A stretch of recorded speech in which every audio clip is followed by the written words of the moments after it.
If you ask anyone the age-old question of what are the constant things in this world, you would get the typical answer of death and taxes. However, I propose the notion of war. Conflict is inevitable. Of course, some conflicts are larger than others. However, conflict is something that has been studied for and existed for hundreds of years, and it has come down to two theories for the most part. However, I would like to tackle war as human nature or instinctive. An article in the World of Archaeology published in 2013 by I.J.N. Thorpe, titled Anthropology, Archaeology, and the Origin of Warfare, tackled the different theories of why wars exist or how wars have always been around. The article implies that wars have always existed, even in the Paleolithic and Mesolithic eras.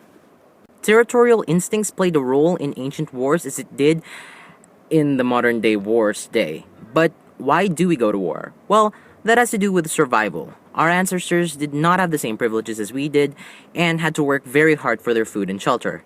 Even in the past, territories were formed in order for each tribe to collect enough food without having to share and compete with another tribe. Of course, as tribes grew and merged, eventually they needed to expand, which means they had to trample on other territories. You would guess right if you said that other tribes and groups weren't too happy about being pseudo-invaded.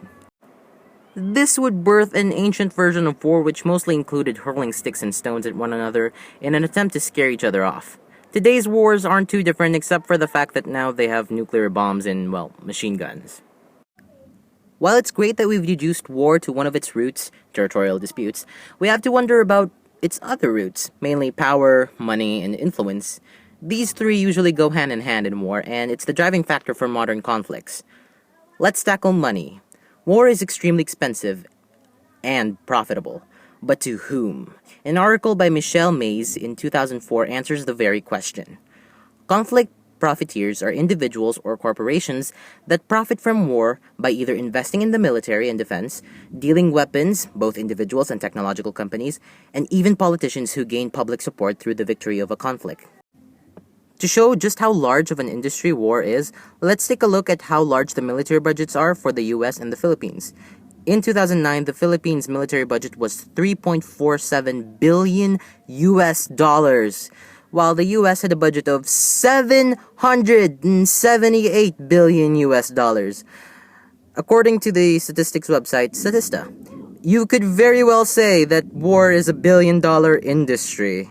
Now we have a better picture of the nuances of what causes war. Let's tackle modern-day conflicts that are ongoing. The first that comes to mind, which is a topic of interest in the public view as of recent, is the conflict between Israel and Palestine. This conflict dates back to almost a century, as the two have disputed territory, as Israel claims it's their promised land, and the Palestinians claiming that they were there first. My intention isn't to tell you who's right, but instead it's to analyze the conflict for what it is. This conflict is a perfect example of how instincts, money, and territory play a role in the conflict. Let's begin with the territory, which is what caused the recent uprising of the Israeli government and Hamas. Within East Jerusalem, conflict arose as the two groups had cross-border hostilities with one another as the Israeli police raided a compound in the area. Hamas retaliated with rockets and Israeli vice versa. Money comes into play as the funding towards the Israeli government has some traces from the US, which means the Israeli army is equipped with way more defensive arsenal. Instincts have a role in that it's almost immediate that both nations decided that violence was the answer. With that out of the way, a quote comes to mind that I believe is important for us all to understand. Never think war, no matter how necessary nor justified, is not a crime. This was a quote by Hemingway in regards to World War I.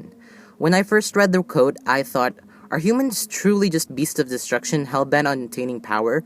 And after researching for this video, I would say, yes, we are. However, what's important to take into account is that we are human. Even if it is within our history and DNA, what separates us humans from other animals is that we can combat our instincts. We can reflect on the past and we can understand the gravity of our actions. That's it for this video. Thank you.